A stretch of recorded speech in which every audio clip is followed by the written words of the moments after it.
Bench testing a 1959 Pontiac Catalina headlight switch, serial number HS06292023, offered by TT Parts Rebuilding.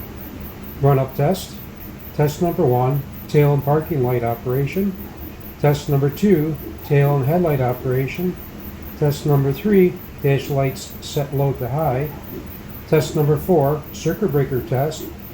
Test number 5, switch terminals insulated from ground.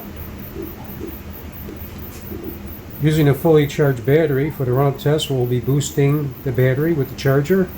Right now we're reporting around 12.72 volts. Run-up test battery voltage now is reporting 13.34.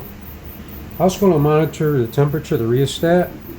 Right now we're showing ambient around 88 degrees on the fixed.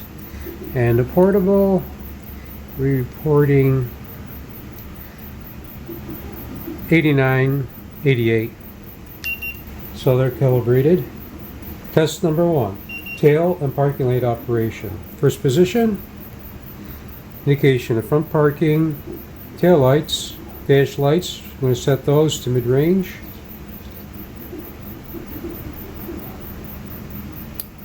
And back to off. Test number 2, tail and headlight operation. First position, front parking, tail lights, dash lights set to mid. Second position, front parking lights are off, headlights are on. Rheostat set to low for the dash lights.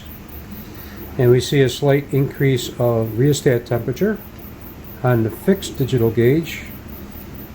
So we get a confirmation. 90 degrees Fahrenheit on the portable. Back to first position, hand off. Test number 3, dash lights set low to high. First position, front parking, tail lights, rotating the rheostat, dash lights are off, mid-range, full bright. Second position, headlights are on, front parking lights are off. Rotate the rheostat from full bright, mid-range, and off. Set back to mid-range. You see rheostat temperature about 94 degrees. 94 degrees with the portable. Back to first position. Headlights off, front parking on and off.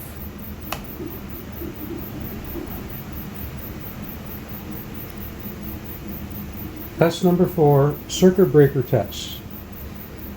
Telco will run the headlight switches. They had an onboard circuit breaker, which basically is a bimetallic arm contact.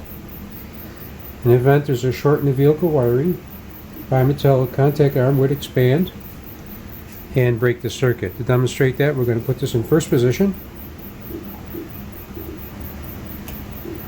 I'm going to demonstrate what would happen in the event that the wiring was shorted in the vehicle. Bimetallic contact arm would expand and break the circuit back to the battery, protecting the switch and the vehicle wiring. The option is also available with the headlight position. Overheating of the contact arm would break the circuit from the battery to the switch and protect the wiring and the switch body. Back to first position. Break the contact, back to the battery, and off. Test number 5, switch terminals insulated from ground. Using a standard 12 volt test light, we see we've got continuity back to the battery at the switch chassis. I'm going to probe each one of the switch body terminals. See that we have it insulated from ground. This is the dash light feed, battery feed, headlight, tail light, parking, circuit breaker arm. Only continuity we have back to the battery is at the switch terminal chassis.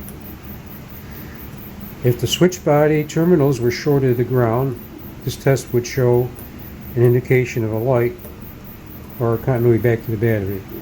We have continuity only back to the battery at the switch chassis, not at switch terminals. So the switch has proper insulation from ground at the terminals back to the battery.